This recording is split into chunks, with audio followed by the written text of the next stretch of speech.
Sejam bem-vindos ao meu segundo videoblog. Desta vez eu vou falar de uma série, chama-se Saving Hope, que está agora na segunda temporada, mas eu vou somente falar da primeira temporada. Então estão aqui os 4 motivos porque eu gosto da série. O primeiro deles é porque não é apenas uma série de médicos, mas sim uma série que também fala de temas atuais da sociedade. O segundo motivo é porque tem aquele toque sobrenatural que é o Dr. Charlie Harris estar numa experiência fora do corpo. O terceiro motivo é porque as personagens são muito bem construídas, têm uma profundidade em que nós podemos ver que elas não são apenas em duas dimensões, elas têm várias dimensões. Por exemplo, uma das personagens que eu gosto bastante é a Alex Reed, porque ela é uma lutadora, tem uma grande fé em que o Charlie vai acordar, mas no entanto também é uma médica e então ela tem estas três personalidades dentro dela, o que a torna assim uma personagem tridimensional ou multidimensional. Depois temos o quarto motivo, em que as explicações médicas, porque quer dizer, a série não é propriamente uma série só focada nos médicos, portanto é uma série em que todos nós podemos ver e então as explicações médicas elas estão tão bem explicadas em que é impossível nós não percebermos alguma coisa. Em seguida nós temos os grandes momentos-chave da série. E então, o primeiro de todos é o acidente de carro, logo no episódio 1, logo nos primeiros minutos em que a série nos é introduzida. E é realmente um daqueles episódios, um daqueles momentos em que nós realmente vemos que aquela série nos vai pegar ao ecrã. Porque nós temos o acidente, nós de seguida temos o Charlie e a Alex a irem logo para o hospital e temos logo o Charlie a dizer: eu estou a ter uma experiência fora do corpo. Ok, isso realmente foi logo OMG, eu vou ficar logo pregada a esta série. E de seguida nós temos o segundo momento em que a Alex tem, no episódio 3, uma balança muito interessante que é entre a ciência, portanto o que ela sabe, o que é concreto, e a câmera estava a abanar. Nós temos a Alex, eu esqueci completamente. Nós temos a Alex que tem um lado científico, portanto que é o seu lado médico, o seu lado racional, e depois temos o lado da Alex que é aquele coração mole, aquele coração de manteiga derretida, em que quer muito acreditar que o Charlie vai acordar. E portanto nós temos um momento em que ela, coitadinha, desata a chorar, porque é muita pressão para ela, porque por um lado ela sabe que o Charlie tem grandes hipóteses de não acordar, mas por outro ela quer muito pegar-se àquela fé que ela tem, àquela esperança que o Charlie vai acordar. No terceiro momento nós temos o grande momento da Alex Reed, em que ela está lá numa festazinha, lá em casa dela, e ela cai na gargalhada total, seguido do choro total. E eu fiquei embasbacada, eu desatei a chorar também naquela cena. E depois o Joel até lhe pergunta: mas Alex, foi alguma coisa que um de nós disse? O que aconteceu? Ela disse que ela se esqueceu do Charlie por uma mera fração de segundos. E então ela sentiu-se culpada logo de seguida. Portanto, ela estava a rir, ela estava a divertir-se com os amigos. E naqueles segundos ela esqueceu-se completamente que o Charlie estava em coma. E então ela depois caiu no choro total, que foi a culpa dela a cair sobre ela. Portanto, eu adorei aquele momento. O quarto momento, nós temos a batalha judicial entre a Dawn e a Alex para o Charlie. Ou seja, a Dawn quer muito, muito, muito desligar as máquinas ao Charlie, mas a Alex quer muito, muito, muito manter as máquinas ligadas. Portanto, é uma batalha judicial em que a Dawn eventualmente acaba por ganhar. Eu vou ter que dizer, eu odeio a Dawn e naquele momento eu passei a odiá-la assim numa escala que eu nunca odiei ninguém tanto na minha vida do que a Dawn. A sério, e eu sei que a Dawn é uma personagem fictícia, mas eu realmente odeio. Se ela estivesse à minha frente, eu esganava-lhe assim o pescoço, porque realmente a mulher ai, não consigo. Eu realmente a odeio-a, de facto. Voltando ao assunto, a Dawn realmente eventualmente lá conseguiu desligar sem as máquinas.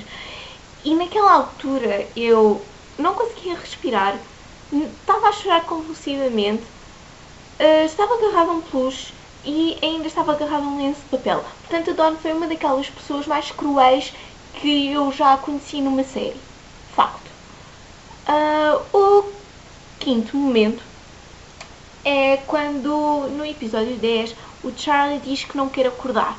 O que por si já é muito suspeito e nós depois percebemos que é uma coisa da sua infância e que conscientemente ele não quer, ele sabe que não quer acordar, mas conscientemente ele não percebe isso. Então nós depois percebemos que tem tudo a ver com a sua infância, em que ele também viveu um acidente assim do género, e então digamos que aquilo é uma espécie de trauma. Pronto, por aí. Esta cena não ficou assim muito bem explicado o motivo porque ele não quer acordar, mas pronto. Depois, o sexto momento é o momento no episódio 11 em que o Joel e a Alex têm uma conversa muito sincera e muito aberta, e então nós finalmente descobrimos que afinal o Joel tinha sido o asshole de sempre e tinha traído a Alex quando eles ainda estavam na faculdade. O que não foi de admirar. Eu adorei o estalo que ela deu ao Goran. De seguida, no episódio 12, o Charlie acorda e, portanto, esse também é um dos momentos-chave em que, durante toda a temporada, nós tivemos o Charlie a dormir, não é óbvio, e então depois ele acorda neste episódio. E no 13, sim, acho que é o episódio 13, Pink Clouds, ele fala com uma mulher e essa mulher depois afinal descobre-se que ela já estava morta. E então nós aí percebemos que a dose sobrenatural acabou de subir assim muito alta, mesmo lá para cima, porque então ele estava a dormir, digamos assim, ele estava a dormir e ele falava com as outras pessoas que iam partindo, mas então agora apareceu esta personagem que fala com ele e depois ele descobre que ela já estava morta. Portanto, é realmente assim, a cota sobrenatural subiu assim muito e foi realmente muito chocante, apesar de, deixem-me só dizer aqui uma coisa, a season finale não foi uma das melhores season finales que eu já vi na minha vida, mas deu para o gasto. Depois nós temos um episódio que todo ele é um momento-chave e também um dos casos mais interessantes que apareceu no Saving Hope, que é o The Great Randall, que é o episódio 6. E então aparece um homenzinho em que ele fala com os outros e então o Charlie fala com ele e ele torna-se, o Great Randall torna-se um meio do Charlie falar com a Alex. Só depois aquilo dá tudo errado porque o Great Randall quer ser pago por isso e a Alex depois deixa de acreditar completamente e então eu realmente gostei muito deste episódio, mas o Great Randall foi realmente um ponto-chave em que nós percebemos que no fundo o Great Randall ele era o ponto-chave em que o Charlie podia comunicar com os outros. Mas afinal isso tudo saiu furado, portanto o momento-chave também deixou de ser um momento-chave por causa que o Great Randall também se mostrou um grande asshole. Os casos médicos em destaque. Primeiro de tudo eu quero falar sobre um casal que recusa a transfusão de sangue por causa da sua religião. Isto é logo no episódio 2 e eu realmente gostei muito porque fala-se muito destes assuntos assim na sociedade, não é? Só que não é?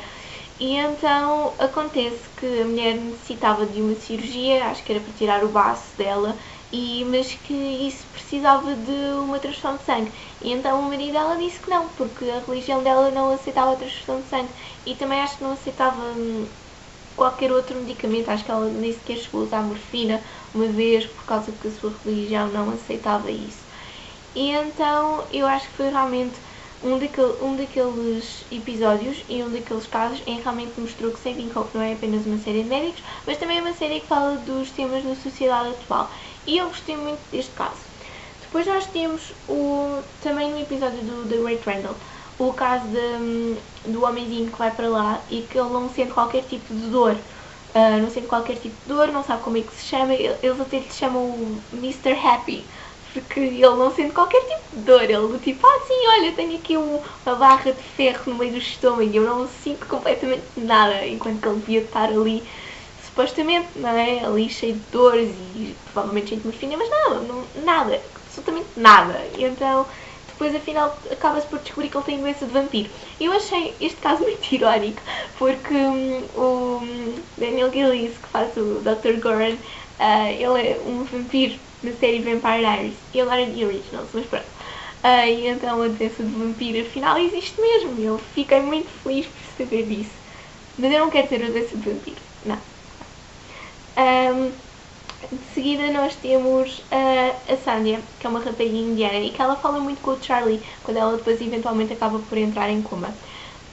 E então eu realmente gostei muito da Sandia, porque ela faz o Charlie questionar certas coisas que ele antigamente nunca se tinha feito questionar ele mesmo. Por exemplo, se o corpo dele está em coma, porque é que ele está ali a falar com ela? E então ele diz, não sei o quê, isto é uma experiência fora do corpo. E ela, ok, e o que é que acontece às almas? Não sei o quê, o que acontece isto, isto e isto. E ela diz assim, não, mas isso é o que acontece ao corpo, o que é que acontece às almas? E então ele depois eventualmente não sabe o que responder. E então a Sandia foi uma daquelas personagens, assim, uma personagem bastante jovial, bastante alegre, que tinha um pensamento bastante claro e objetivo em relação ao que acreditava, e fez o Charlie questionar um bocadinho as coisas que se estavam ali a passar com ele. Depois de seguida nós temos a psicóloga Kendra. A Kendra era uma psicóloga que foi uns cogumelos assim um bocadinho alucinogénios e eventualmente depois acabou por morrer. E então ela faz assim uma terapia muito interessante em que ela começa ali a empurrar o Charlie para um lado e para o outro e mais não sei o quê, que era para fazê-lo falar sem pensar. E então depois aí é que se descobre que ele não quer acordar. Mas depois ele diz, mas isto não faz sentido nenhum, eu quero acordar, eu quero estar com ela. E então, ok, é um pensamento, não é preciso ser racional. Foi algo que tu disseste e não é necessário ser racional, foi um sentimento. Pronto. De seguida nós temos um dos casos em que o Goran e a Dr. Kinney, que é a chefe de cirurgia enquanto o Charlie não acorda, vão para uma cidade que se chama Elsinora, que aparece lá no Shakespeare. Pronto. Mas isto passa-se no Canadá, ok? Isto passa-se no Canadá, é uma cidadezinha, uma vila, qualquer coisa assim desse género. O que acontece nesta aldeia, nesta vila, eu nem sei o que é de chamar ao rei daquela coisa, pronto, uma vila, vamos chamar uma vila, pronto. O que acontece é nada mais, nada menos que uma mulher fica debaixo de um carro dos bombeiros. Ou seja, o carro dos bombeiros fez isto e a mulher ficou lá embaixo, com a perna presa. E então, no fundo, neste caso não tem assim nada de especial. Mas no fundo, quando o Goran e a Kinney vão para lá, a Kinney realmente pergunta ao chefe de cirurgia porque é que ele não tem mais mulher na equipa. Porque na verdade acho que ele só tinha uma mulher ou duas, ou o que era. Então ele diz, eventualmente, porque as mulheres acabam por criar família e depois não voltam a trabalhar e mais não sei o quê. Ela disse, sério, eu tenho filhos e eu voltei a trabalhar. Ela, mas tu és a exceção à regra. Não é a exceção à regra, homem de Deus. Todas as mulheres normalmente voltam a trabalhar, a não ser que se queiram realmente dedicar aos filhos. E na verdade, há um século atrás, as mulheres andavam a lutar pelos seus direitos. Agora nós estamos no século XXI, não é? Portanto, eu acho que a mentalidade dos homens também já devia ter mudado um bocadinho, que seja. No caso deste homem não mudou, de todo. Mas, enfim. Então, eu realmente acho que foi um momento muito giro de se ver. Porque realmente fala sobre o trabalho da mulher no trabalho e etc. E é realmente para alertar a sociedade, que realmente não... Por exemplo, aqui em Portugal as mulheres recebem menos, mas no entanto já se provou no Reino Unido que as mulheres afinal produzem mais enquanto estão a trabalhar do que os homens, portanto é assim uma rivalidade que na verdade já nem deveria de existir, na minha opinião. E acho que na opinião de todas as pessoas que vivem no século XXI, mas enfim. E por fim nós temos aquele casal de idosos, que eu agora já nem sei em que episódio que eles apareceram, em que o marido está com uma amnésia. E então o Gavin, que é o psiquiatra lá do Hope Zion, ele depois eventualmente acaba por ir lá a casa, porque o homem diz que quer ir trabalhar, mas ele já não pode ir trabalhar porque já está reformado e depois não pode conduzir porque tiraram a carta de condução por causa da sua amnésia. E então eu gostei muito deste caso porque mostra que afinal a linha entre médico e paciente é um bocadinho linear, quer dizer, então esse médico, quando o paciente entra na porta do gabinete e deixa de ser quando eles saem, é essa a questão, é essa a questão que esse caso quis referir. Eu realmente acho que foi um daqueles casos que eu realmente gostei. Depois coitadinho do Gavin, ou depois lá um sermão e não sei o quê, mas na verdade ele só estava a tentar fazer o bem, não é? Quer dizer, a mulher estava super assustada, o homem estava maníaco à procura das chaves do carro. Portanto, ele tinha que ir lá e tinha que ajudar, porque no fundo era essa a função dele. Lá porque eles não estavam no seu gabinete não queria dizer que ele não o pudesse ajudar. Portanto, eu percebi completamente a perspectiva do Gavin e da Maggie, que também depois acabou por entrar na história. E por fim, eu só tenho que mencionar que a banda sonora de Saving Hope é uma das melhores que eu já ouvi, e eu gosto muito daquelas músicas que aparecem nos finais dos episódios e que eu fico completamente assim, muito comovida com essas músicas. Portanto, é isto. Saving Hope é um medical drama que vocês definitivamente têm que ver. A segunda temporada já está no ar, portanto a primeira tem 13 episódios, a segunda tem um bocadinho mais de episódios. Portanto, não se esqueçam de ver e não se esqueçam depois de comentar por aí e divulgar também a série, porque também é assim uma série muito divulgada, não é como Grey's Anatomy, que é assim, vocês já viram Grey's Anatomy? Sim, claro que toda a gente já deve ter visto pelo menos um episódio de Grey's Anatomy. Saving Hope não é bem isso, não foca assim tanto o medical drama de Grey's Anatomy, mas também tem a sua cota de medical drama e também tem uma cota de sobrenatural, portanto eu acho que vocês todos vão gostar um bocadinho. E até à próxima!